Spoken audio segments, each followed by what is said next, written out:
Good afternoon, my friends. This is Paul, and today I'm going to be reviewing to you Sonic Colors Ultimate for the Nintendo Switch. This is a re-release of a Wii game that came out in 2010, and even though there was a DS version that came out, that was more of a spiritual successor to the Sonic Rush games than a true alternate version of Sonic Colors. So this port is going to focus primarily on upgrading the Wii version, primarily so that it's in HD and actually runs decent, but there are also a couple of other quality of life improvements to be found. So just in case you're wondering if you should double dip on this if you've already played it on the Wii, a couple of new features that I found were there's a new power-up known as the Jade Ghost. Now, admittedly, the original games had the Wisps, which debuted in this game, which were these alien creatures that possessed Sonic's body that allowed him to change forms, including being able to drill through the ground, Super Mario Galaxy 2 style, being able to climb up walls, etc. This new power-up allows Sonic to actually phase through the walls and grapple on to nearby enemies and objects to find even more secret passageways. They also took a cue from Sonic Forces and got rid of the lives system, instead replacing where you would normally collect an extra life with Tails tokens. Whenever you have a Tails token, Tails will swoop in and save you if you fall into a bottomless pit, spawning you much closer to where you fell than just putting you back at the nearest checkpoint, therefore making the levels far less tedious because then you don't have to worry about having to replay several sections over and over again. Granted, you actually have to have the Tails tokens for that to be in effect, but it's still a nice change nonetheless, as someone who hated the lives system in the previous Sonic games. You also have the option to customize Sonic, being able to choose different shoes, different gloves, and even the aura that he emits. And since I pre-ordered the Digital Deluxe Edition, I also got icons and special effects from the Sonic the Hedgehog movie, which I still haven't watched, but I kind of want to because I've heard good things about it. And I also got early access, which is why I am able to give you this review before the game actually came out. So no, I did not get a review copy. It was just one of the perks of pre-ordering it. So yay for me being a Sonic fanboy. There's a new mode called Rival Rush where you can face off against Metal Sonic in a race to the finish.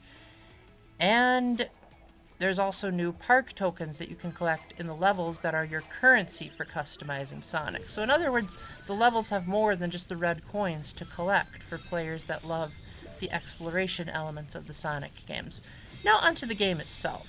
So I played a little bit of this on the Wii and the DS when it first came out, but I didn't like it very much because, I don't know, I didn't like the controls. I think that was the biggest thing. And also I just wasn't a huge fan of 3D Sonics at the time.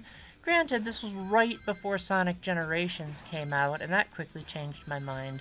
But at this point, I was just kind of burned out of the Sonic games trying too hard to be mainstream, and I wanted them to just return to the Genesis days. And now that I've replayed Sonic Colors on the Switch, they must have really revamped those controls, because I ended up loving this a heck of a lot more.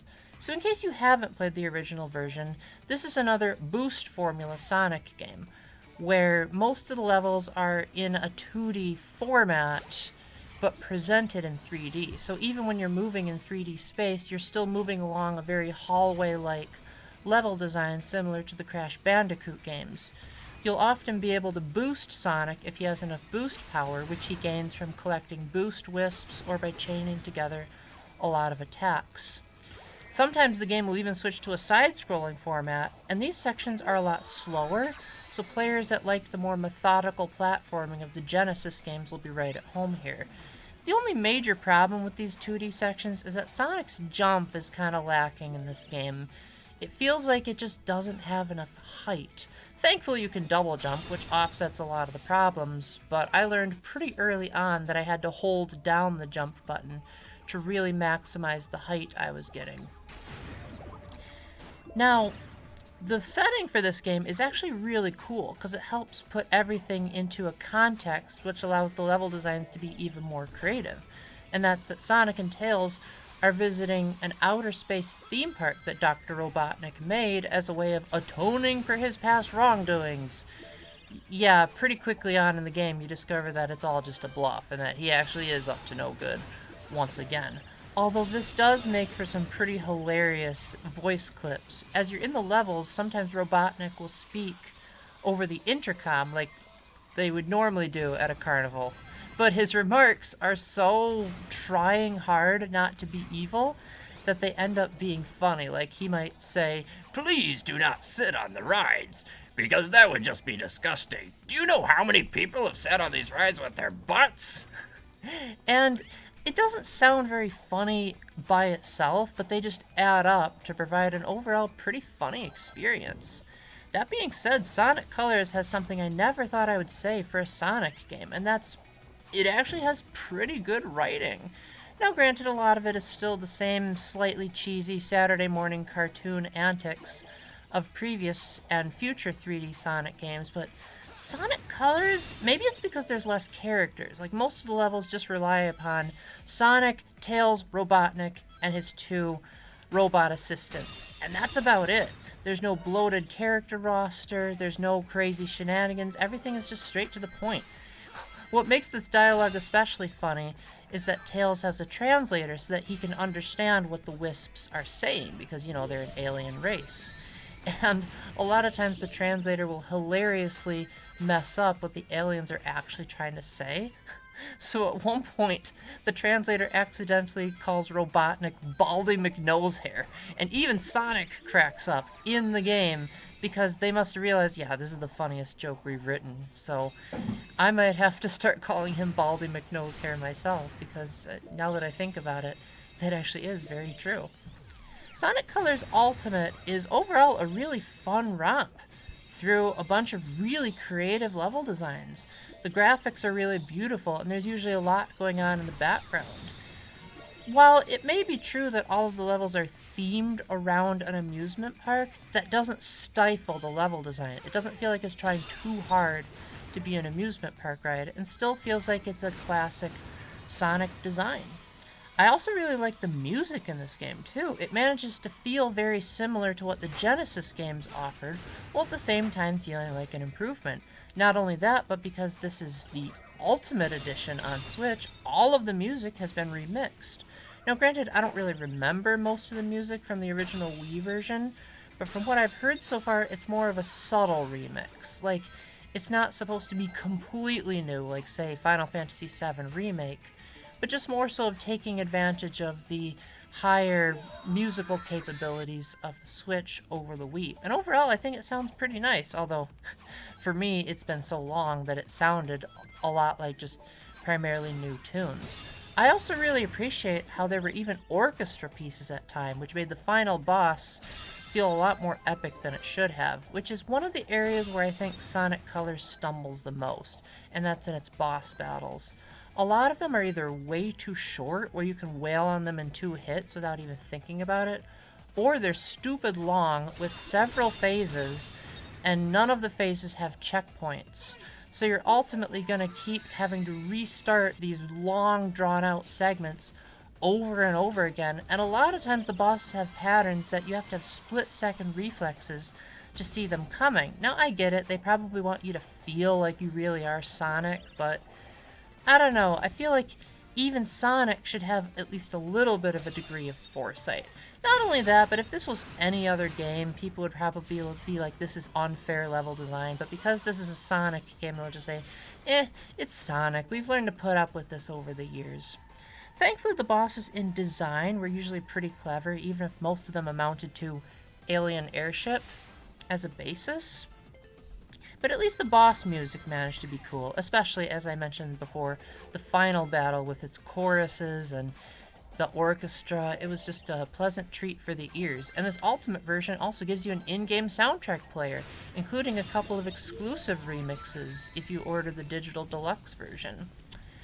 I also found that the game's ending, well, it was okay, but overall the structure for how you get to the ending was what kind of bothered me.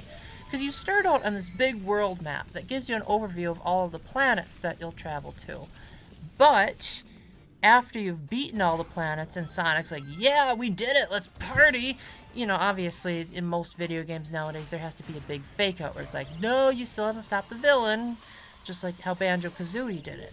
The problem was that I didn't know how to get to the final level. I thought the egg shuttle was the final level because it was a giant machine shaped like Baldy McNosehair, and I thought, oh, that's gotta be the final level, because the death egg was shaped like Robotnik's face, so maybe this is it. But it turned out that was just a level rush. We had to play through the entire game again without the cutscenes in the way.